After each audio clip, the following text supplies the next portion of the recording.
Struggling to stay on track with your goals? In the next few minutes, I'm going to show you how to set realistic goals that you'll actually achieve. No more overwhelm, just results. In the book 12-Week Year by Brian Moran, he lays out a framework which encourages using 12 weeks to plan as if it's a year. Some of the benefits are manageable time frame, avoiding overwhelm, and creating urgency.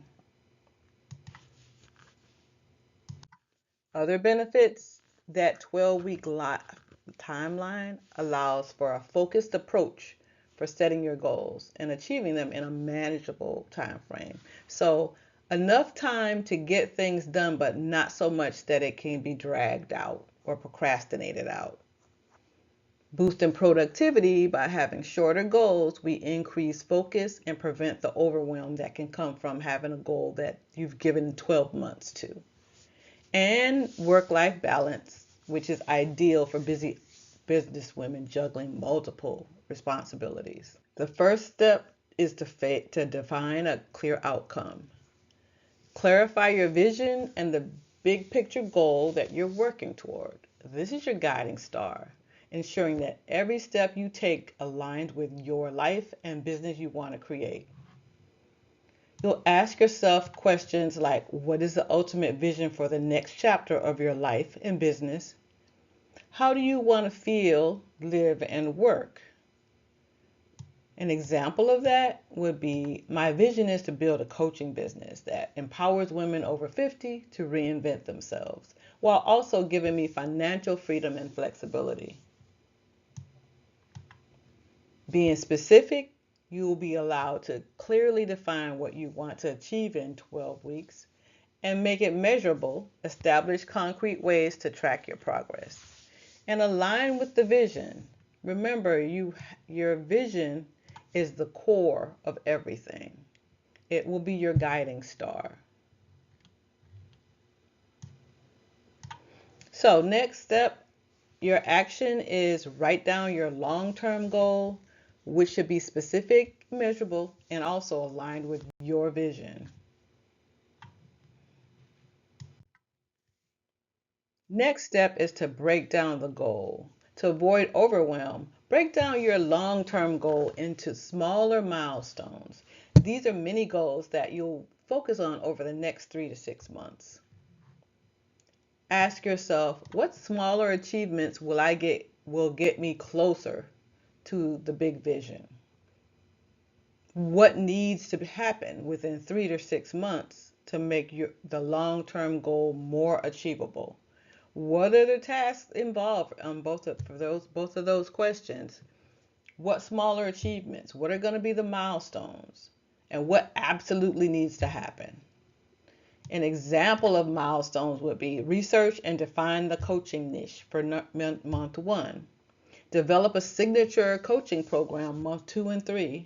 And build a website and start marketing for month 4 and 5. Enroll 5 clients in month 6. Next step, plan weekly action steps. Turn those milestones into weekly and daily tasks. Focus on taking small, consistent steps that will move you forward. Questions to ask yourself. What can you do each week to move your milestones forward? What daily actions will keep you progressing without feeling overwhelmed?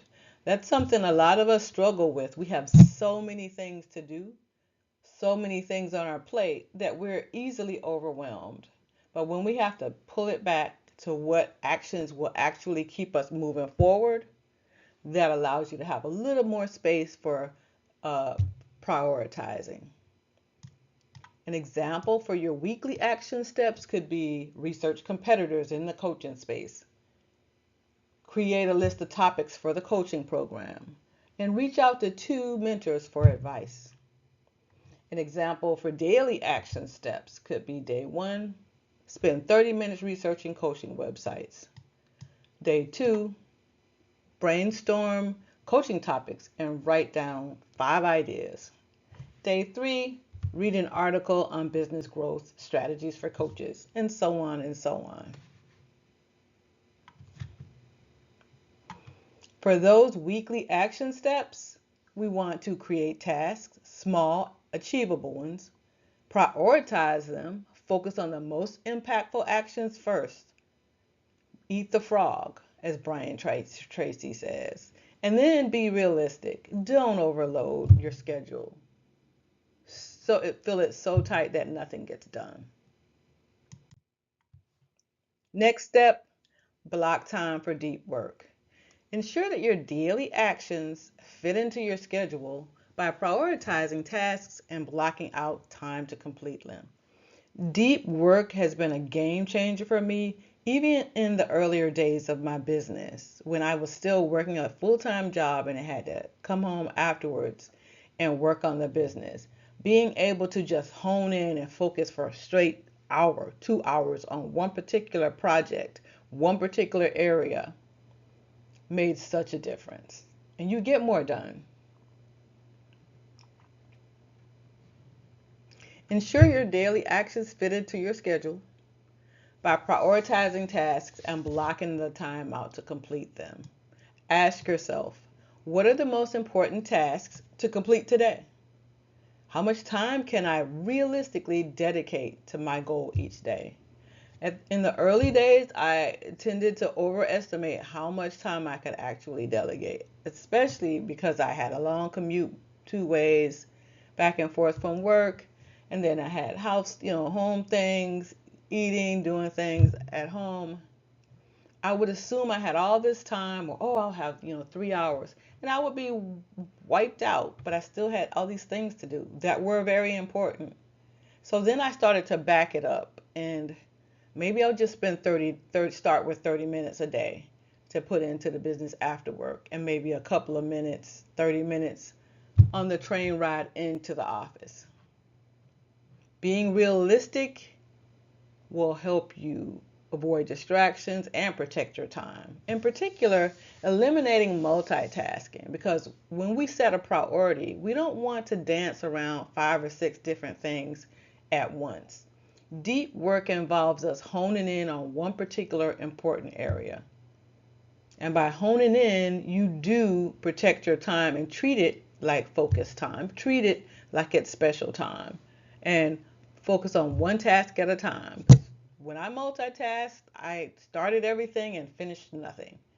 That was my story. So, an example, priority task for today, complete my competitor research. A time block, dedicate 1 hour in the morning to focus solely on the task. You know better than anybody what time of day you're the most productive for what type of tasks. So figure out that time for yourself and block it out and commit to the schedule that you make for yourself. Next step is to track and adjust. Reflect on the progress regularly. Weekly review, you'll have an assess your progress and identify areas for improvements. You celebrate your wins, acknowledge the small achievements, and then adjust fire from there. Stay flexible and adapt to changes while keeping your long-term goal in mind. When it comes to setting goals and achieving them, a lot of times procrastination gets us in this mode when we start looking at what's going on. Something doesn't happen the way it's supposed to, or it's messed up, and we freeze. The best way around procrastination is to keep moving forward, keep taking action. Some questions to ask yourself. What did I accomplish this week? Look at your list. Check your list. What's been checked off?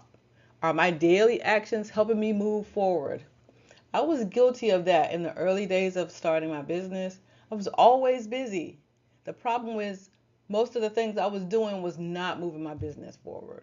I just enjoyed doing them, or I did them fairly easily and quickly. But the things that really mattered, it took me forever to even get started on those. And I had to come to terms with that.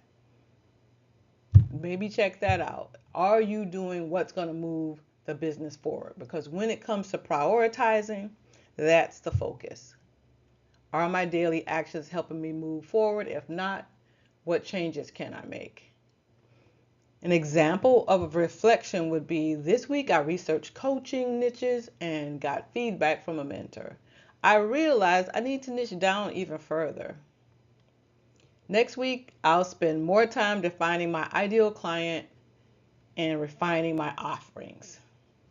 It's as simple as that, asking yourself these questions, reviewing and assessing, and adjusting as needed. The next thing and final thing, stay accountable. Connect with a mentor or stay accountable, or join a community of like minded people to inspire and motivate you. If you're looking for a community,